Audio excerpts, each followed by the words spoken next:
আসমান এবং জমিনের মধ্যখানে গোটা এই সৃষ্টি জগতের মাঝে মহাবিশ্বের মাঝে চূড়ান্তভাবে বিধান দেওয়ার ক্ষমতা একমাত্র কার? আরো আসতে বলেন মিয়া। এরা যুদ্ধ করতে হবে এই জিনিস নিয়ে, এখনো মিনমিনায় সাথে। আসমান আর জমিনের মধ্যে চূড়ান্তভাবে আইন তৈরি করার ক্ষমতা একমাত্র কার? এই মহাবিশ্বের মধ্যে প্রশ্নহীন আইন তৈরি করবার ক্ষমতা কার?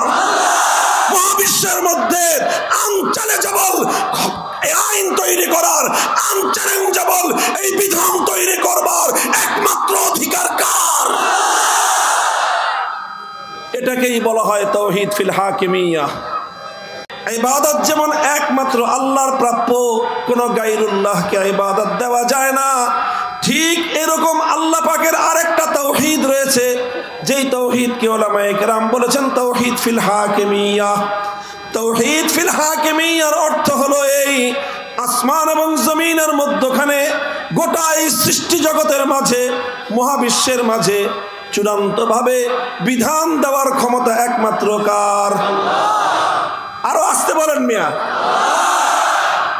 এরা যুদ্ধ করতে হবে এই জিনিস নিয়ে, এখনো মিনমিনায় সাথে। আসমান আর জমিনের মধ্যে চূড়ান্তভাবে আইন তৈরি করার ক্ষমতা একমাত্র কার? এই মহাবিশ্বের মধ্যে প্রশ্নহীন আইন তৈরি করবার ক্ষমতা কার? মহাবিশ্বের মধ্যে আনচ্যালেঞ্জেবল আইন তৈরি করার, আনচ্যালেঞ্জেবল এই বিধান তৈরি করবার একমাত্র অধিকার কার? এটাকেই বলা হয় তাওহীদ ফিল হাকিমিয়াহ।